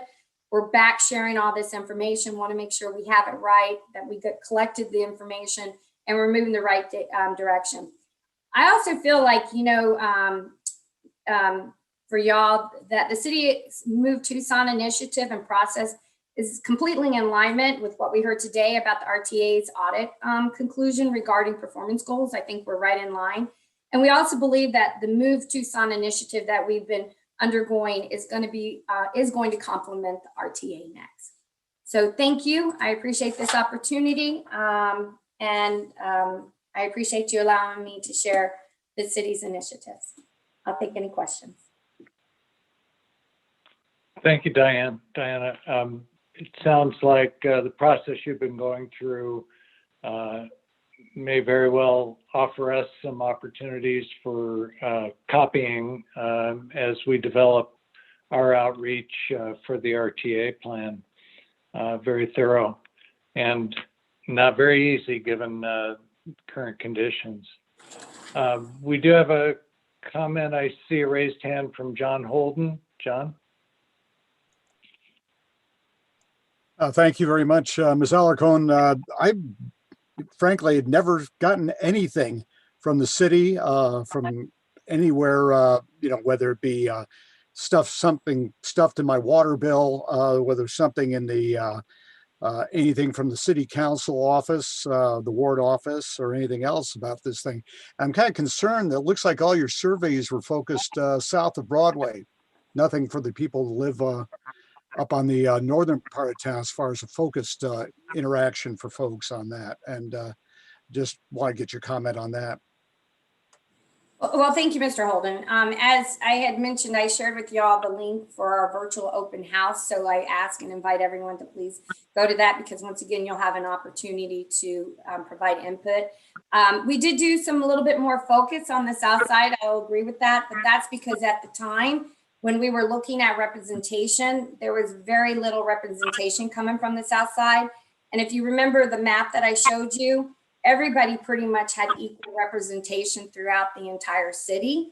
But when we originally were wrapping up in the spring of last year for phase 1, the reason why we expanded it was because we were not seeing much input coming in from the south side or the west side of our community. And that's where we did some targeted outreach to make sure that we heard those voices. But in the end, from the map that I shared, it was a pretty equal across the city of input that we were receiving of how the community looked and wanted us to invest in the future of our move through Move Tucson. All right, thank you very much. Please join. Please go look at the link. Go on the link. You can just go to movetucson.org and it'll take you to the virtual open house. And that's a great place to provide some more input. But thank you for your feedback as well. Sure thing. It'll be maybe better for a little more outreach for further input. Yes, sir. Thank you. I appreciate that. Thank you. Arlen, do you have a comment? I have a question. Thanks for the presentation. The first survey slide that you showed, I was struck that there were lower percentage numbers on a number of items, and I didn't necessarily see a consensus built for one thing or another. Was this survey done in such a way that people could register their disapproval or not wanting to do certain things, or just a choice of these are the things we favor to do versus just alone at that? How was that? Thank you for that question. They were asked to sort of provide how they would like to prioritize things. So they were given a group of choices and then they could rank them in the order that they wanted them. Okay, thank you. You're welcome. Thank you. All right, Bruce Wright. Yeah, thanks for the great presentation. Does the process have some component to it that looks at major activity centers and maybe invites input from major players like DM, Raytheon, the university, and other parts of the community as to the impact of your planning process? Yes, sir. Thank you for that question. So yes, sir, we did actually do a reach out and work with different areas, especially where there was high employment areas as we were going through the planning process. That was part of the first phase of the outreach, was to make sure that we captured some of that to understand what they envisioned the need would be as they developed their campuses moving forward. So we did have conversations, outreach with a lot of those folks as well. We did Raytheon, we did University of Arizona, we did Calipel, we did all of those to really kind of understand how that workforce needed to be addressed and to meet those concerns as we put together this implementation, that data, that analysis to feed into that final implementation plan. Great, thanks very much. You're welcome, thank you.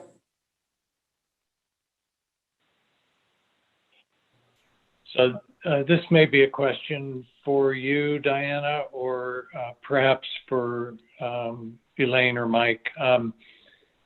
The City Council has been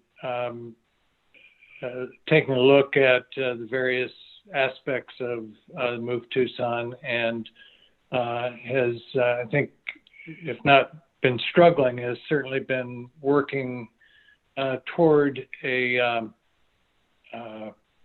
decision about its participation in the RTA.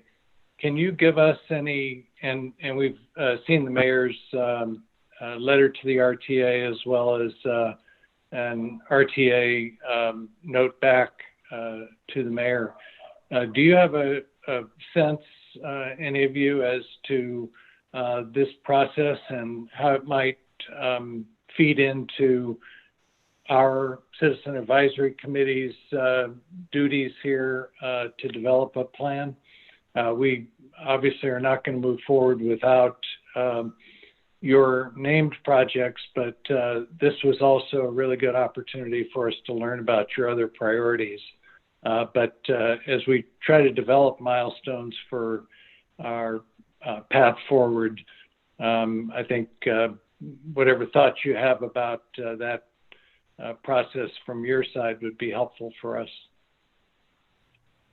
Sure, Tom, if you don't mind, I'll take that. Diana, are you okay with me answering that? So thanks, Tom. And I know that there's been a lot of dialogue and some of you have been watching the dialogue and the conversations at the mayor and council meetings. I think the key piece to this is understanding, number one, the process, and two, the priorities that we're starting to understand from the community. And the conversation really with the council is how do we translate those priorities that we're hearing from the council into funding and having a conversation with the community about that funding. And certainly RTA Next and the plan going forward is an important part of that.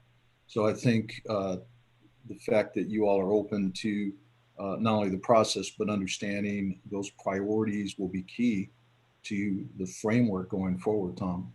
And I think that as we start to identify the projects and really hone it into more specificity, there's opportunity for more dialogue. The key piece for us was really reflecting what we're hearing from the community in not only the projects, but making sure that the process is open and people have an opportunity to weigh in. Hopefully that answers your question. I think going forward, commitment to be a partner is there. I think it's really a function of making sure that there's an understanding of the priorities or the interests and the needs, quite frankly, of the community as a whole, the city of Tucson. Okay, sounds like you have a really good opportunity now to see what those priorities are from all the work you've done on the outreach to date. And hopefully that can coalesce and, in an opportune time frame for us to fold all that into our work as well. Thank you. Absolutely, Tom. Very good. Other questions for Diana or to the other city reps? This is Carolyn. And yes, Carolyn. I wasn't done totally. I was just done with Oro Valley.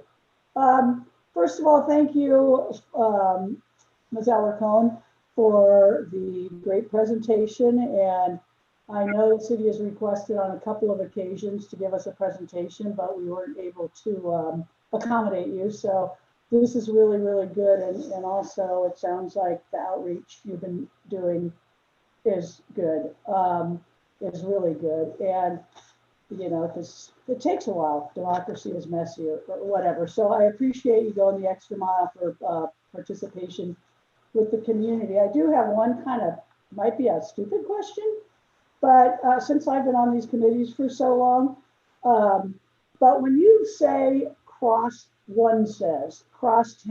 mobility, is there a universal definition of that? As in, does that mean getting cars across faster? only? You're talking about having better signal.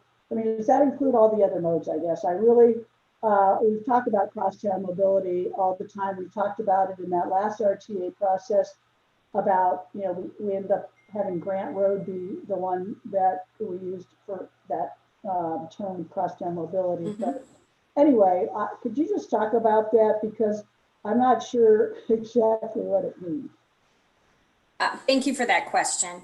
I think it is in reference to all modes with a focus in on vehicular crosstown movement.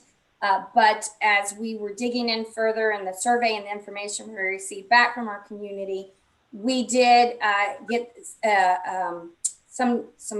the analysis did show that it wasn't just about providing vehicular crosstown movement. It was looking at how we could provide other options. And again, focusing in on sustainable and safety was really an important part. So as we are looking at building out our implementation plan, we are looking at that crosstown mobility through all of those modes. And most definitely, I want to stress traffic signal. I think there's some great opportunities.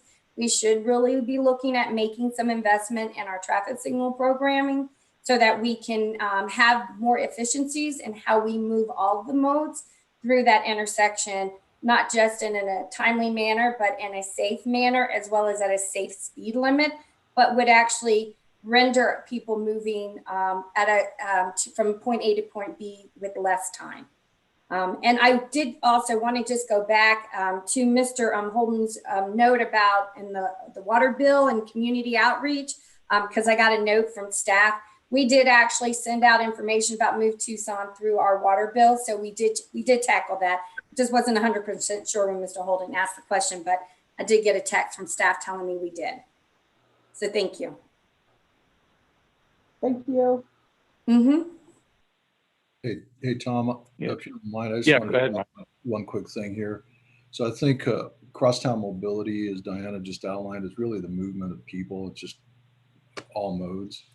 And I think the part of the conversation that we're having, and I think the letter that you saw was really from the entire mayor and council. The focus is really how do we engage everyone in the region and all of the reps that are sitting around the table, right?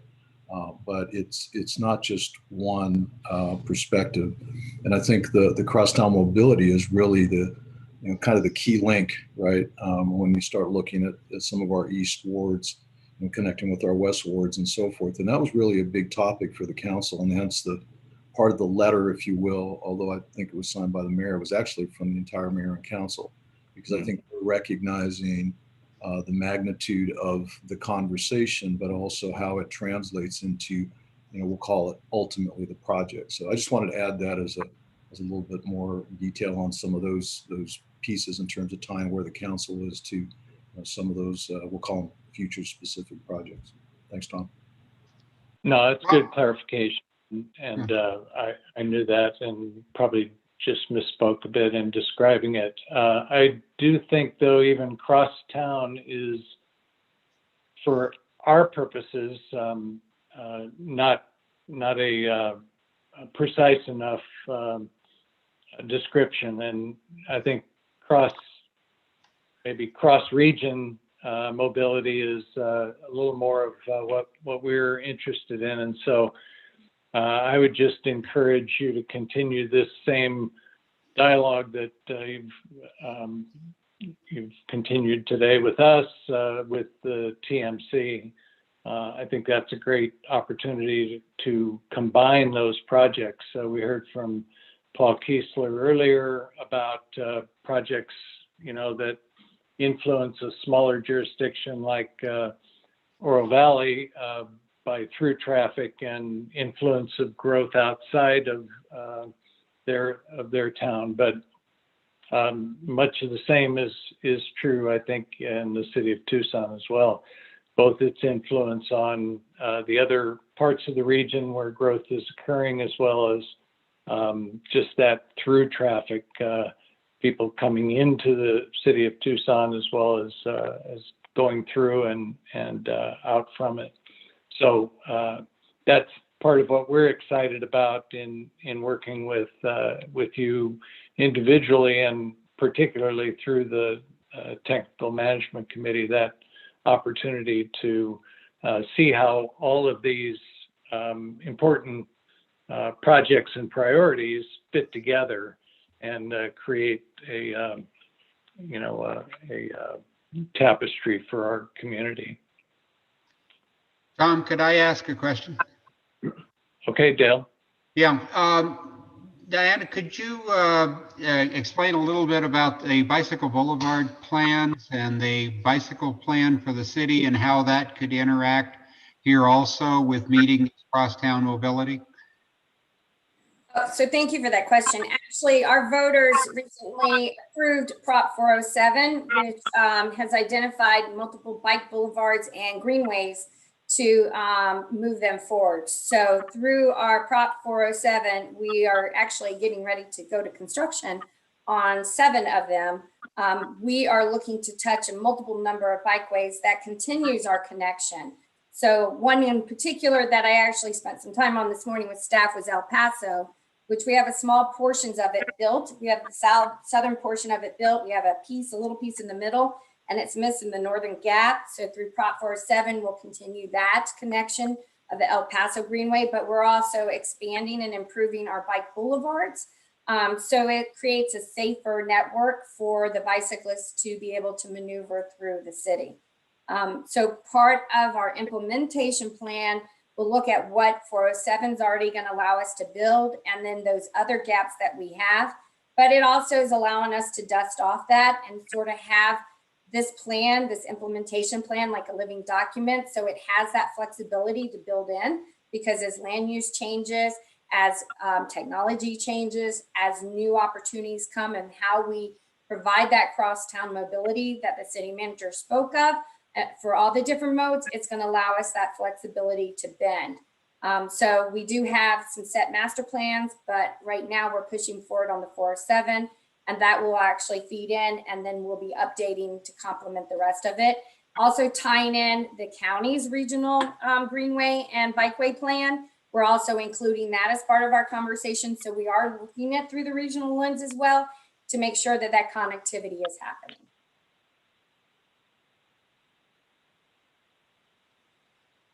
You're muted, Dale.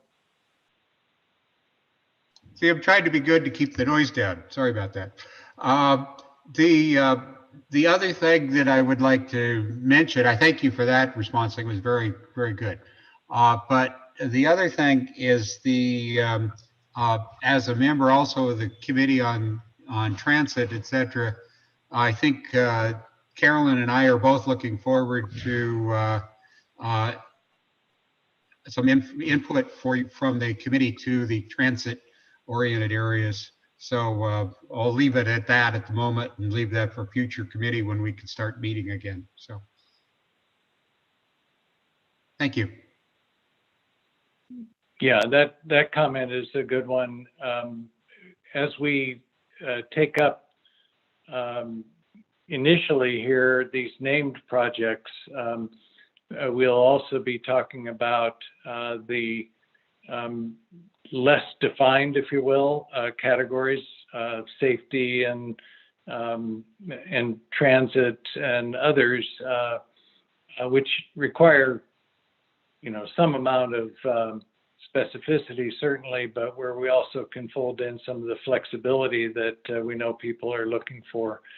So that process is kind of sausage making in a way, and we welcome the opportunity to get your feedback about some of those categorical areas of interest within, to city voters as we put together all the different buckets, if you will, of funding that the voters will be asked to approve.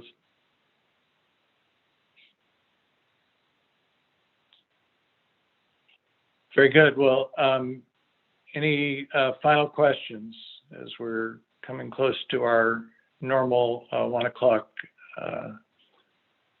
completion time? Well, thanks very much, Diana, Mike, and Elaine for your help in getting information about the city's process of Move Tucson in front of our committee. We look forward to even more of that dialogue and conversation as we go forward, and appreciate your being with us today. Thank you.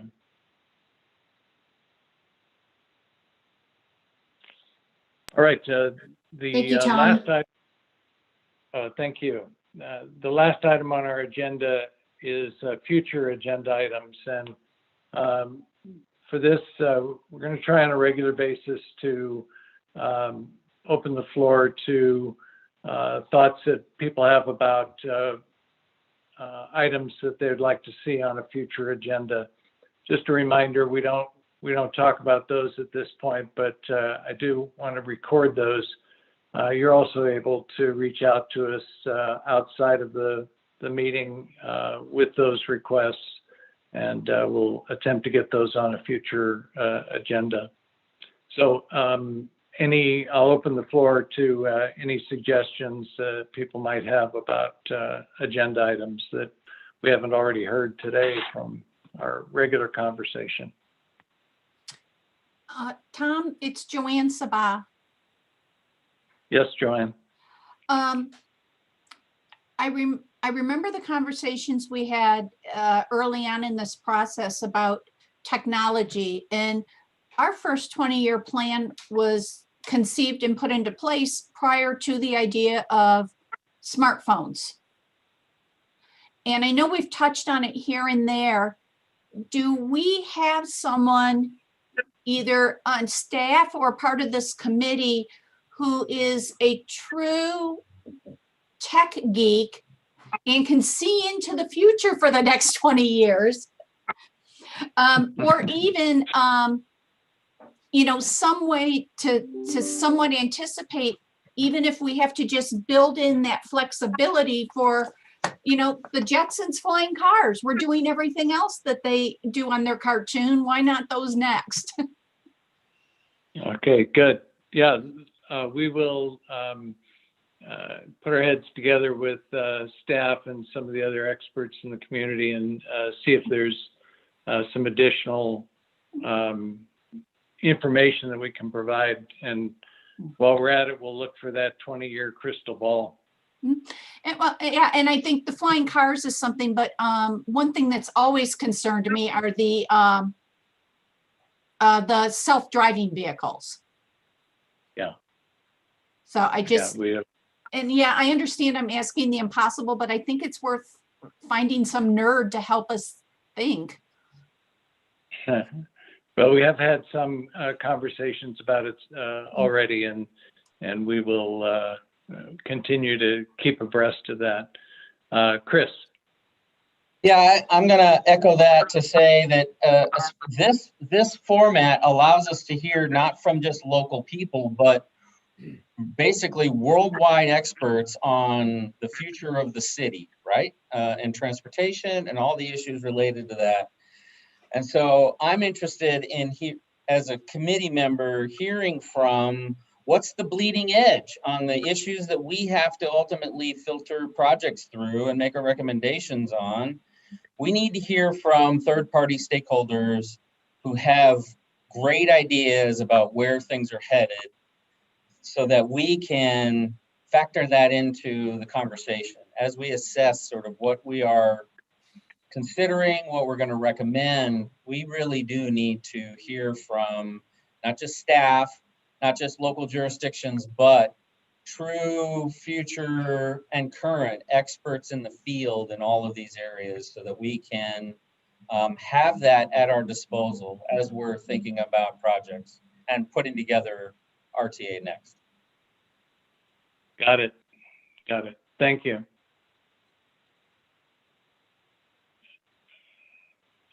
Joanne, is that a new hand up, or was that your previous comment? No, that's me trying to figure out how to do something on the computer. I'm sorry. It's okay. Any other future agenda items that people would like to bring forward right now? Tom, Mel. Hello, Mel. I apologize. I had to get my COVID shot. So I'd like to reiterate what Chris had said. And again, what alternatives exist that we are not looking at. And I look at 22nd Street in Campbell, and that little separated grade exchange there works beautifully. And what else can we look at as far as alternative designs that may help move north, south, east, west traffic in addition to the technology, and what communities have done that's worked well and what hasn't. I'd really like to take advantage of that. Okay, thank you. I see Ron's hand up. Yes, the issue I think we should talk about fairly soon, maybe even on the next agenda, is how maintenance plays a role in this whole plan. I think that has a significant impact what we're going to see in the end. How will we incorporate maintenance? Will it be incorporated as a matter of cost? If so, what percentage of the cost? How's it going to be managed? Those sorts of things. All right, that's a good one. Let's see. I thought I saw Bruce's hand up, but it's down now. So anyone else? Tom, this is Carolyn. I don't know if I'm allowed to ask this as part of this agenda item, but I wanted to ask Paki. We've got the technology, alternative design, and maintenance. Is that specific enough, those topics, Paki, to put on a future agenda item? Yeah, we can add that to a future agenda item. Okay, good. And then Bruce had brought up about our internal process, and Paki, I mean, it would be good to have that laid out other than the circles that we show periodically. And Paki, you said that that would need to come from the RTA board, or can we further define our internal timelines and processes for some of the things that Bruce brought up? I don't know exactly how to do that, but also a timeline for when we're going to be asking the jurisdictions to bring back their full package. I don't, it's all kind of one big item. So is that too general for our future agenda item? We'll bring something back that can provide a little bit more clarification, and as we get more information too. So no, that's good, Carolyn. We'll bring something back to help address some of the questions. Okay, and then one more question for Farhad, if he's still, I assume he's still here. Farhad, when Paul was talking about, and I mentioned that the items he was talking about of working with the other jurisdictions belongs in the TMC. Can you address that? Is that correct? And can we have the TMC start meeting again? So yes, as you all know, TMC is delegated to support the work of CAC, and Paul is correct. A lot of those technical issues and coordination between jurisdictions, those are all going to be addressed through the TMC process. Okay, and are they going to meet soon then, now that we have more information from the city and where we're getting these more specific proposals from jurisdictions at each of our meetings? When will they start meeting again?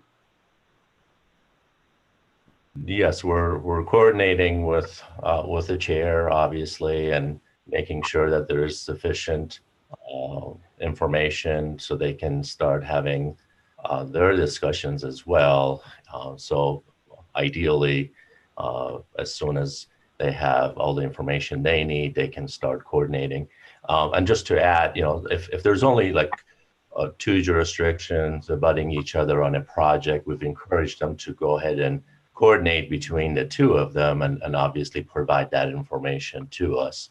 Oh, But obviously, if there are, 3 or 4 different jurisdictions involved with the project, as Tom was mentioning earlier, if they're of a regional significance, those are the type of coordinations that really are needed at a TMC committee level.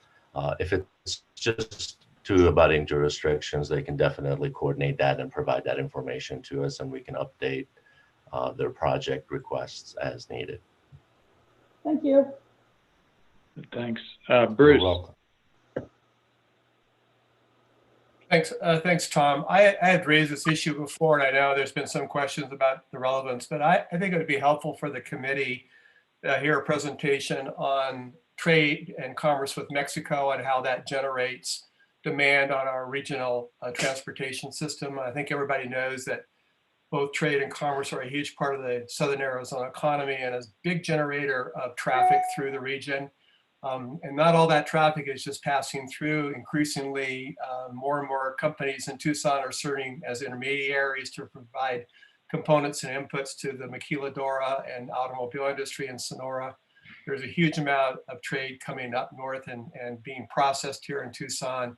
And of course, in the commerce area, we have a lot of action pre-COVID, and we'll come back after COVID with tourism, families visiting, and those people shopping in Tucson. So I think that would be a helpful insight for the committee, particularly if we're waiting for one of the jurisdictions to get their priorities in and we have some time. And to that end, I would suggest we potentially invite Luis Ramirez from the ADOT and the Arizona Mexico Commission to just come give us a brief presentation. I know from my involvement on the Arizona Mexico Commission that we've seen pre-COVID significant increases in all forms of trade and commerce coming through the Southern Arizona region. Okay, thank you. And last but not least, Arlen. Yeah, this is quick. I'm just agreeing with Bruce on the last item, but he raised some other issues that he's raised before earlier in the meeting, which I also think are future agenda items which need to be addressed. So I'm seconding. Agreed. Yeah, all right, good, thank you. And thanks to everyone on the committee for participating today. I think it was a really good opportunity for us to learn more from some of our community partners and also to start to get a roadmap for the work ahead. I think that brings us to the end of our agenda, and so I would entertain a motion to adjourn. Move to adjourn. Thank you, John. Second. And Arlen seconds. All those in favor, say aye. Aye. Aye. Aye. All right, thank you, committee, and we will see you at our next meeting. Thanks. Bye, everybody.